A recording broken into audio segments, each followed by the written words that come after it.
Marcus സ്റ്റോയിനിസിന് ഒരു പ്രശ്നമില്ല. 22 ball 62 run, 280 മേലെ സ്ട്രൈക്ക് റേറ്റ്, 6 6 4 4 അടിച്ചത്. അപ്പോ ആളടിച്ച ആ ഒരു അടിയിലാണ് ശരിക്കും 200 മേലെ സ്കോർ പോയത്. ശരിക്കും അവിടെ സ്റ്റോയിനിസിന്റെ ഒരു ഗംഭീര ക്യാമിയോ ഇല്ലായിരുന്നെങ്കിൽ 150 160 റേഞ്ചിലേക്ക് ഇന്ന് പഞ്ചാബ് തീർന്നേനെ. അങ്ങനെ ആയിരുന്നെങ്കിൽ ഇന്ന് RRന് ഭയങ്കര ഒരു ഈസി വിൻ ആയിരുന്നേനെ ശരിക്കും ഇന്നത്തെ മാച്ച്. പക്ഷെ എന്തായാലും ആ ഒരു ഡീസന്റ് ടോട്ടലിലോട്ട് എത്തിച്ചത് ശരിക്കും മാർക്കസ് സ്റ്റോയിനിസ് തന്നെയാണ്. കഴിഞ്ഞ മാച്ചിൽ ഞാൻ 264 എടുത്തിട്ട് 265 ചേസ് ചെയ്ത സമയത്ത് പഞ്ചാബിന്റെ ഒരു ഡിസ്കഷനൊക്കെ ഇട്ട സമയത്ത് ഒരാൾ കമന്റ് ഇട്ടായിരുന്നു, സ്റ്റോയിനിസും കൂടി വന്നിരുന്നെങ്കിൽ എന്തായിരുന്നു ഇതിന്റെ സ്ഥിതി എന്നുള്ളത്. കാരണം ആ സമയത്ത് ബാറ്റിങ്ങിനുള്ളൊരു അവസരം ആൾക്ക് കിട്ടിയിട്ടുണ്ടായിരുന്നില്ല. അതിന് മുന്നേ തന്നെ ഏകദേശം കളി തീർന്നിട്ടുണ്ടായിരുന്നല്ലോ. പക്ഷെ എന്തായാലും സംഭവം സത്യമാണ്. കാരണം ഇന്ന് ആൾ ആ ഒരു കറക്റ്റ് ടൈമിൽ ഇറങ്ങിയിട്ട് അടിക്കേണ്ട രീതിയിൽ അടിച്ചത് കൊണ്ടാണ് ആ ഒരു സ്കോറിലോട്ട് എത്തിയിട്ടുണ്ടായിരുന്നത്. അതുകൊണ്ടാണ് ശരിക്കും ഇന്നത്തെ ലാസ്റ്റ് ഓവർ വരെ മാച്ച് നീണ്ടുപോയത്. ശരിക്കും ഇന്നത്തെ മാച്ചിലെ RRന്റെ ടോപ്പ് സ്കോറർമാരിൽ ഒരാളും കൂടി ഉണ്ട് കേട്ടോ. കാരണം അത് പറയാൻ വിട്ടുപോയതാണ്. നമ്മുടെ ബർഗർ 4 ഓവറിൽ, അതായത് 24 ബോളിൽ 59 റൺസ് കൊടുത്തുകൊണ്ട് ഒരു വിക്കറ്റ് എടുത്തിട്ടുണ്ടായിരുന്നു. ഒരു വിക്കറ്റ് എടുത്തില്ലായിരുന്നെങ്കിൽ, അതും കൂടി ഇല്ലായിരുന്നെങ്കിൽ ഭയങ്കര അബദ്ധമായിരുന്നു ശരിക്കും ബോളിംഗ്. പ്രഭ്സിമ്രാനും ബർഗറും തമ്മിൽ നോക്കുന്ന സമയത്ത് സ്ട്രൈക്ക് റേറ്റിൽ നമ്മുടെ ബർഗറാണ് കേട്ടോ മുന്നോട്ട് നിൽക്കുന്നത്. ശരിക്കും RRന് മോശമാണെങ്കിൽ പഞ്ചാബിന് നല്ലതായിരുന്നു കേട്ടോ. ബാക്കി ബോൾ എറിഞ്ഞ് എല്ലാവരും ഏകദേശം ഒരേ രീതിയിലുള്ള ഒരു എക്കണോമിയിലാട്ടോ ബോൾ എറിഞ്ഞിട്ടുണ്ടായിരുന്നു. ആർച്ചറിന് ഒരു വിക്കറ്റ് ഇട്ടിരുന്നു. അതുപോലെ തന്നെ നമ്മുടെ ഋഷരാജ് പുഞ്ച 2 വിക്കറ്റ് എടുത്തിട്ടുണ്ടായിരുന്നു. രവീന്ദ്ര ജഡേജ എന്നതേം പോലെ തന്നെ എക്കണോമി കുഴപ്പമില്ലാത്ത രീതിയിൽ പിടിച്ചാണ് എറിഞ്ഞത്. പക്ഷേ വിക്കറ്റ് ഒന്നും കിട്ടിയിട്ടുണ്ടായിരുന്നില്ല.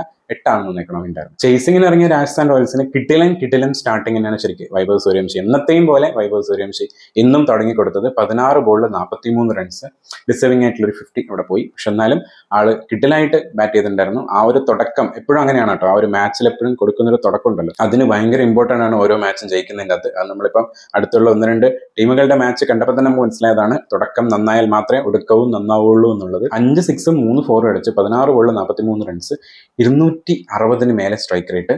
അത് സൂര്യവംശി എപ്പോഴും ആ ഒരു ടോപ്പ് സ്കോറർ ബോർഡിൻ്റെ അകത്ത് ആള് ജയിക്കുന്ന മാച്ചസിലൊക്കെ എപ്പോഴും ഉണ്ടാവാറുണ്ട്. എനിക്കൊന്ന് തോക്കുന്ന മാച്ചസിൽ മാത്രമേ ആളില്ലാണ്ടുള്ളൂ.